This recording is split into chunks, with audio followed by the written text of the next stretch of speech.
दोस्तों, महाराष्ट्र के अंदर एक और बड़ा उठापटक देखने को मिल रहा है। खबर आ रही है कि एकनाथ शिंदे एक बार फिर बीमार हो गए। जब उनकी कल और आज तमाम मीटिंग्स थी, सरकार बनाने को लेकर चर्चा होना था, लेकिन उससे पहले एकनाथ शिंदे की तबीयत खराब होने की खबर आ रही, जिसके चलते तमाम मीटिंग्स को रद्द कर दिया गया है और अब अजीत पवार दिल्ली के लिए रवाना हो गए।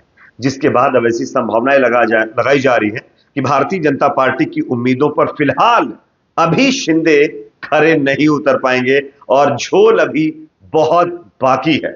महाराष्ट्र की सियासत में एक बड़ा उलटफेर देखने को मिल रहा है। आगे थोड़ा डिटेल में इसकी जानकारी देंगे। साथ ही साथ खबर असम से सामने आ रही है।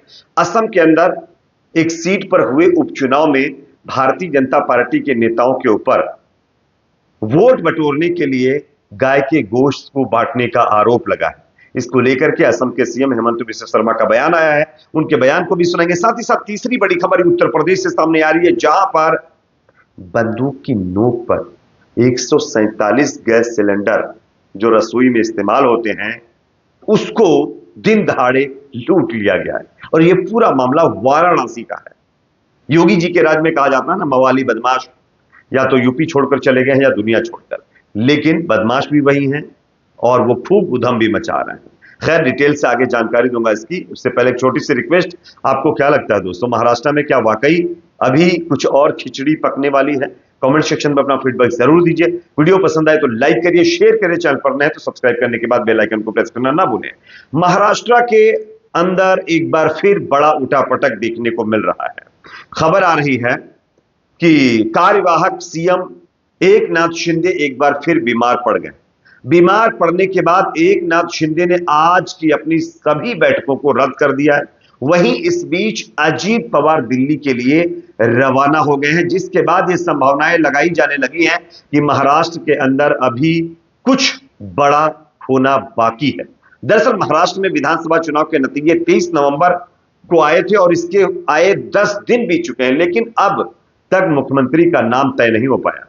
महायुति गठबंधन के बीच जारी उठापटक के बाद महाराष्ट्र की सियासी मिस्ट्री अब भी उलझी हुई है। कार्यवाहक सीएम जो शिंदे साहब हैं, वो फिलहाल एक बार फिर बीमार हो गए और अजीत पवार दिल्ली के लिए रवाना हो गए। और लेकिन फैसले को लेकर होने वाली बैठक अभी भी पेंडिंग डाल दी गई है। यानी कि सीएम के चेहरे को लेकर के, मंत्रालय बांटने को लेकर के अभी भी बैठकों का दौर जारी है और कुछ भी हल नहीं निकल पा रहा है। इसके चलते अब ऐसा लग रहा है कि एकनाथ शिंदे का बार बार बीमार होना, एकनाथ शिंदे की पार्टी के नेताओं का यह कहना कि उनको गृह मंत्रालय चाहिए, उससे ज्यादा वो कुछ भी, उससे कम वो कुछ भी एक्सेप्ट नहीं करेंगे।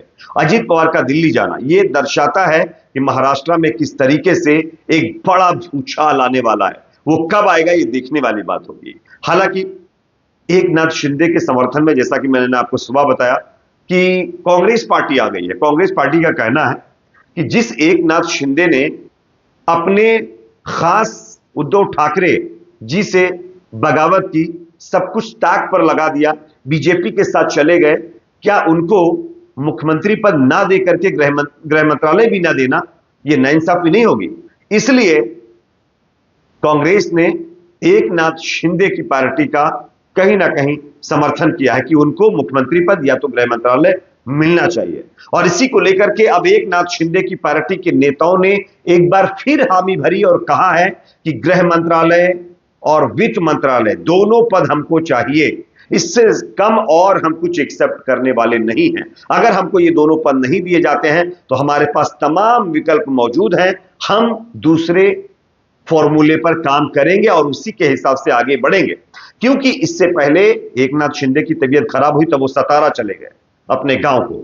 उसके बाद उनकी तबीयत सही हुई, मुंबई आ गए, बयान दिया, मीडिया में कहा भाई हम तो राजी हैं सीएम पद देने के लिए, लेकिन दूसरी तरफ से कुछ नहीं हो रहा तो हम क्या कर सकते हैं। लेकिन आज उसको लेकर मीटिंग होना था, लेकिन मीटिंग से पहले एकनाथ शिंदे फिर बीमार हो गए और उनका फिर बीमार होना ये अच्छे संकेत बीजेपी के लिए तो कतई नहीं है। तो यहां से संभावनाएं लगाई जा रही है कि कुछ भी पॉसिबिलिटी यहां पर देखने को मिल सकती है। अब वो क्या होगी ये आज या कल में आपको पता चल जाएगा। एक और बड़ी खबर आ रही है दोस्तों असम से, जहां पर भारतीय जनता पार्टी ने लोगों से वोट बटोरने के लिए गाय के गोश्त को बांटा है। और यह आरोप किसी और ने नहीं, कांग्रेस पार्टी के विधायक ने लगाया है। दरअसल असम के मुख्यमंत्री हेमंत बिस्व शर्मा ने खुद इसका जिक्र किया है।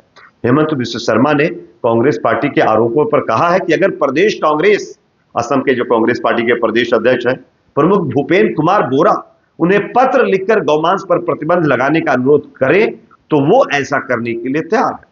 मुस्लिम बहुल सामगुड़ी विधानसभा सीट पर अभी जब ये महाराष्ट्र और जो है झारखंड के विधानसभा चुनाव हुए, उसके साथ एक सीट पर उपचुनाव हुआ है और इस सीट पर भारतीय जनता पार्टी ने 27,000 से ज्यादा वोटों से चुनाव जीता है। और यहां पर जो कांग्रेस पार्टी 25 साल से चुनाव जीतती चली आ रही थी, वो चुनाव हार गई।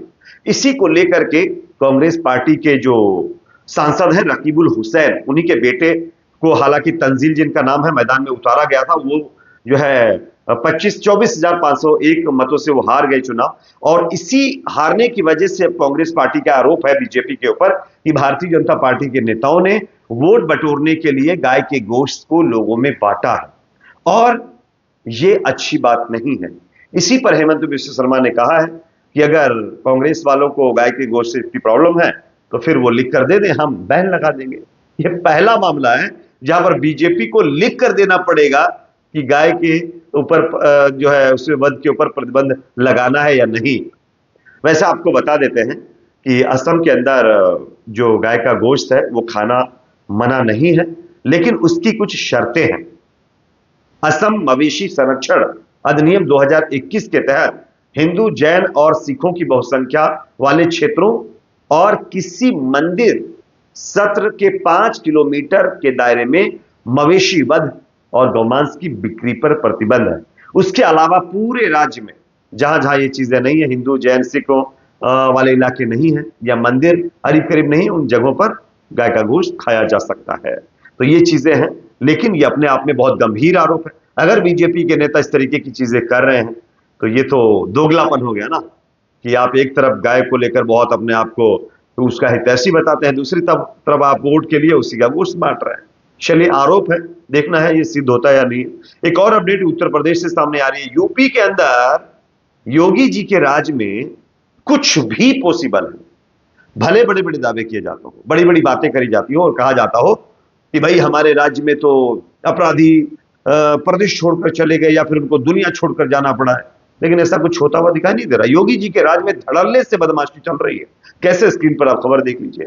वाराणसी की खबर है, बंदूक की नोक पर 147 गैस सिलेंडर लूट लिए गए। लूटपाट की घटना गैस एजेंसी में हुई है। बदमाश फिर 147 सिलेंडर डीसीएम पर लादकर ले गए।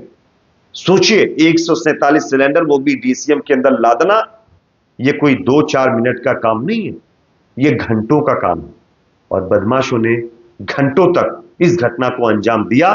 पुलिस को कानो खबर नहीं चली और पुलिस मूक दर्शक बनकर सारा तमाशा बताया जा रहा, आप देख रही है। ये योगी जी का राज है जहां पर बड़े बड़े दावे, बड़ी बड़ी बातें होती हैं। देख सकते हैं किस तरीके से राज्य अपना योगी जी ने स्थापित किया है। खैर, आपकी अपनी इस पर क्या राय, कमेंट सेक्शन में जरूर बताइए। वीडियो को लाइक करिए, शेयर करिए, चैनल पर नए तो सब्सक्राइब जरूर करें।